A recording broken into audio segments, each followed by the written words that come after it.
नमस्कार।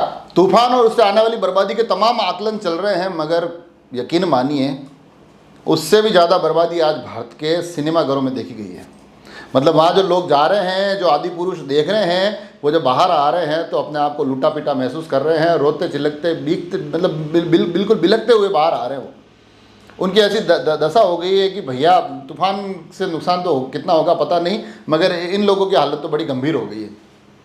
तो अगर आपने या आपके परिचितों ने भी अगर इस फिल्म को देखने की, आदि पुरुष को देखने की गलती कर दी है, गलती से भी गलती कर दी है, तो उससे फिर प्रायश्चित के कुछ नुस्खे लेके आया हूँ मैं कि वो नुस्खे अगर आप तक पहुँचूंगा तो आपको थोड़ा सा हो सकता है इस गलती से आप उबर जाओ।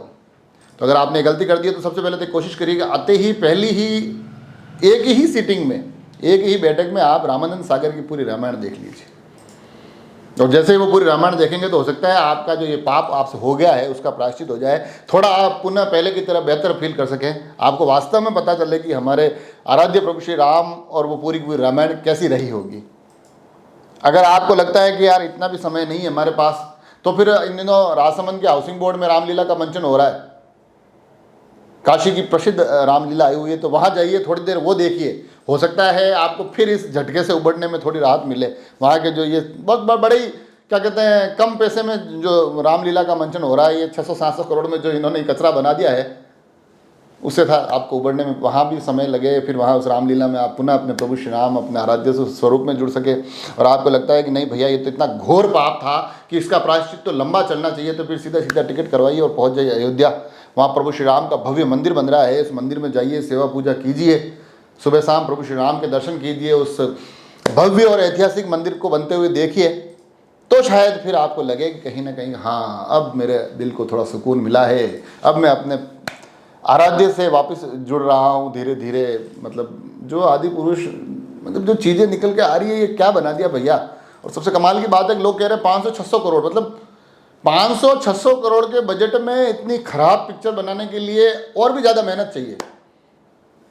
तो 500-600 करोड़ खर्च करके इतनी खराब फिल्म बनाने की जो ये सफलतम मेहनत की है, सबसे पहले तो इन पूरी की पूरी टीम को, ओम राउत जो डायरेक्टर है उनको साधुवाद है। और उससे भी कमाल मतलब डायलॉग्स। हालांकि मैं कविताएं लिखता हूँ, छोटी मोटी साहित्य की बड़ी मंडली से जुड़ा हुआ हूँ, तब सोचता हूँ कई बार कि यार मतलब बढ़िया कविता लिखने के लिए मेहनत करनी पड़ती है, पर जो ये डायलॉग निकल कर आ रहा है ना, इतने खराब डायलॉग लिखने के लिए तो और भी ज़्यादा मेहनत करनी पड़ती है। मतलब डायलॉग मैं आपको पहुँचाता हूँ कि जब वहाँ प्रभु श्री हनुमान की पूंछ में आग लगा दी जाती है लंका में, तो हनुमान क्या कहते हैं रावण को, आप सुनिए। मतलब डायलॉग का स्तर देख लीजिए आप, मैं तो क्या ही बताऊँ अब, कि हनुमान कहते हैं रावण को, कपड़ा तेरे बाप का, तेल तेरे बाप का और जलेगी भी तेरे बाप की। वाह वाह। मतलब अगर राजसमंद एक इतना सा छोटा सा शहर, इन यहाँ के सारे साहित्यकारों को बिठा के ये एक डायलॉग लिखने के लिए कह दिया हो और उनको एक टारगेट दिया गया हो कि आप भैया घटिया से घटिया डायलॉग लिखना है, तो भी मेरी बात का यकीन मानिए इतना खराब डायलॉग नहीं लिखेंगे, इससे कुछ ना कुछ बढ़िया ही लिखेंगे। मतलब ये स्तर है। मनोज मुंसिर के डायलॉग बताए जा रहे हैं जो मतलब अब क्या ही कहूँ मैं। एक डायलॉग और सुनिए आप, ये अगर आपको लग रहा हो कि नहीं यार एक ही डायलॉग आ गया होगा कि गलती से, तो मैंने कहा ना इतने बजट को बर्बाद करने के लिए जो सफलतम मेहनत हुई है कि तेरी बुआ का बगीचा है क्या जो हवा खाने आ गया। ये रामायण के संवाद चल रहे हैं, आप देखिए। मतलब कल्पना करिए आंखों को बंद करके। और अगले डायलॉग तक पहुंचू उससे पहले मतलब रावण, सैफ अली खान, इसकी कास्टिंग तो इतनी थर्ड क्लास। कीर्ति सेनन को कोई सीता माता के रूप में कैसे स्वीकार कर सकता है? प्रभास कैसे राम लग सकते हैं जिनका चेहरा इतना सख्त है? या इस देश में रामानंद सागर की रामायण देखिए, आपका सीधा सीधा कंपटीशन वहां से था। सैफ अली खान को रावण बना रखा और उसमें भी एक दृश्य में मास्क लगा के हथौड़ा कूट रहे हैं। यार भैया वो कौन से कोरोना काल में वहाँ मजदूरी करने गए, समझ में नहीं आ रहा है ये क्या पिक्चर बना दिया आपने। और डायलॉग सुनिए आप, जो हमारी बहनों को हाथ लगाएंगे उनकी लंका लगा देंगे। मतलब अरे भैया तुम लंका डायलॉग की लगा रहे थे, फिल्म की लगा रहे थे या दर्शकों की लगा रहे थे, ये समझ में नहीं आया। आप अपने काल के लिए कालीन बिछा रहे हैं। मतलब ऐसा लग रहा है कि किसी क्या कहते हैं गुंडों की बस्ती में एक दूसरे को धमकाया जा रहा है। वास्तव में ये ऐसे डायलॉग है। मतलब उनका भी स्तर इन दिनों तो बढ़िया हो गया, वो भी थोड़े ठीक ठाक स्टाइलिश डायलॉग मार देते हैं, मगर ये क्या मतलब बनाना क्या चाह रहे थे ये समझ में नहीं आ रहा था। मुझे लग रहा है कि इन दिनों अब सिर्फ वो मेडिकल स्टोर वाले जहाँ सरदर्द की गोलियाँ होती है वो ज़्यादा सुखी होंगे, डॉक्टर्स जो मानसिक रोगियों का इलाज करते होंगे वो सुखी होंगे।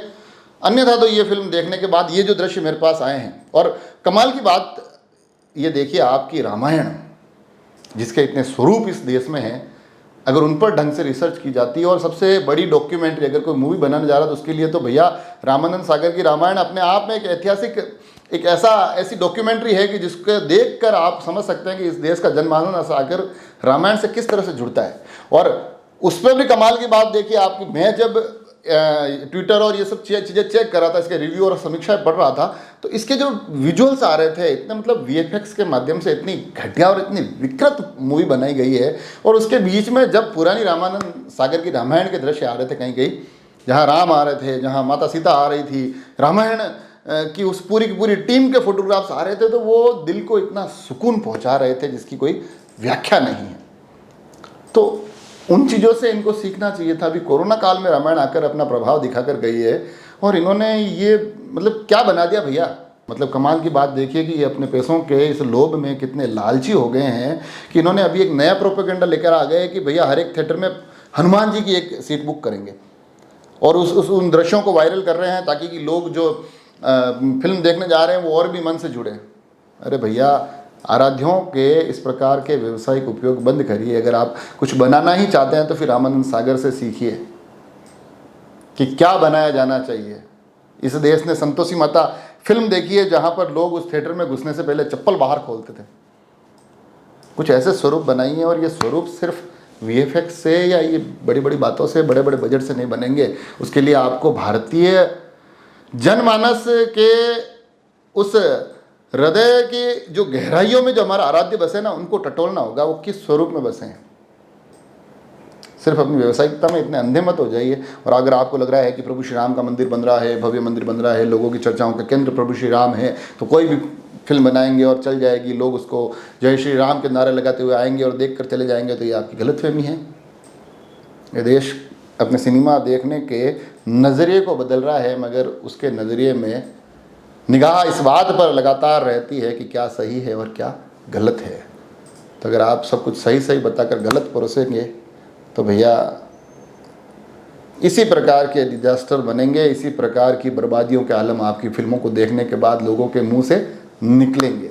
खैर, जैसा मैंने पहले कहा, अगर आपने देखी हो तो हमें ज़रूर अपने रिव्यू दीजिए। हम कोशिश करेंगे कि आप लोगों की समीक्षाओं के आधार पर भी एक एपिसोड बना सके।